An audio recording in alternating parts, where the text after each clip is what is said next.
আসসালামু আলাইকুম everyone, welcome to PK blog.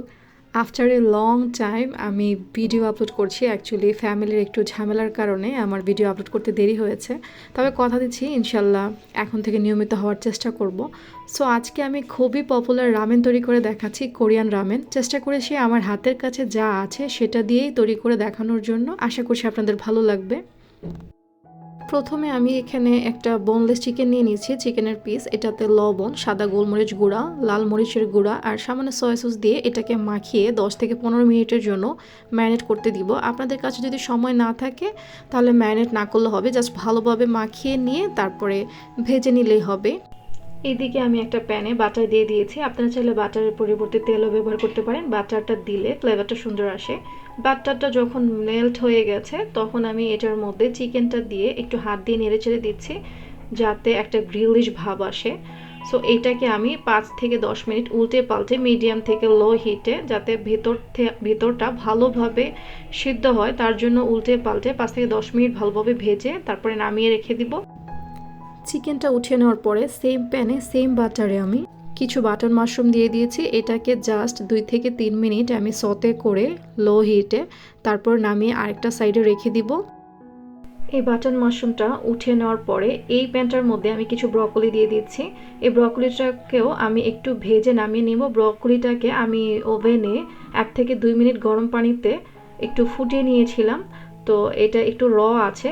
এটাই এভাবে ভাজার পরে এটা এভাবে খেতে ভালো লাগে বেশি। তারপর এখানে দিয়ে দিচ্ছি চিকেন স্টক পরিমাণ মতো। আমি যেহেতু চাটা নুডলস রান্না করব সেই পরিমাণে আমি চিকেন স্টক দিয়েছি। আপনারা চাইলে এই বোলদাক নুডলসটা দিয়ে কিন্তু রামেন তৈরি করতে পারেন, বাট এটা খুব স্পাইসি। আমি মিস্টার নুডলসটা ইউজ করছি। আপনারা চাইলে ডুডলস অথবা ম্যাগি কোম্পানিরও কোরিয়ান রামেন পাওয়া যায়, সেটাও ইউজ করতে পারেন। সো আমার হাতের কাছে এটাই ছিল, আমি এটা দিয়ে আজকে রামেনটা তৈরি করছি।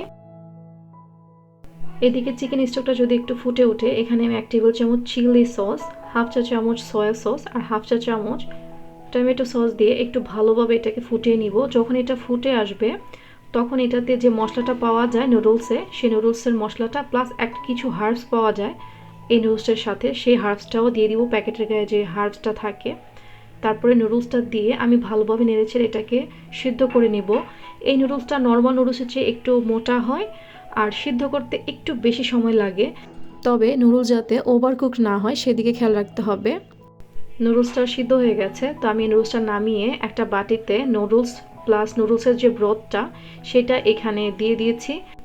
তারপরে এখানে দিয়ে দিয়েছি একটা এগ পোচ। এটার পরে দিয়ে দিয়েছি চিকেনটা কেটে দিয়েছি 2-3 ভাগ করে, চিকেনটাকে কেটে দিয়েছি। তারপরে বাটন মাশরুম, ব্রকলি, কিছু গাজর আমি জুলিয়ান কাট করে সিদ্ধ করে রেখেছিলাম সেটা দিয়েছি, আর স্প্রিং অনিয়ন। অ্যান্ড সব শেষে আপনারা এখানে সেসিমি শিট দিয়ে আমরা ডেকোরেশনটাকে কমপ্লিট করব। এটা কিন্তু একটু খারাপ লাগবে না, র সেসিমি দেখে যে খেতে খারাপ লাগবে এরকম না, খেতে খুবই ভালো লাগবে। চাইলে আপনারা এখানে উপর দিয়ে সেসেমি অয়েলও দিতে পারেন। আমি আজকে এই তেলটাকে স্কিপ করছি বিকজ এটার স্মেলটা আমার কাছে ভালো লাগে না।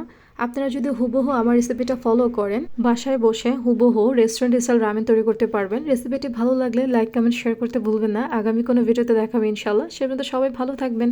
আল্লাহ হাফিজ।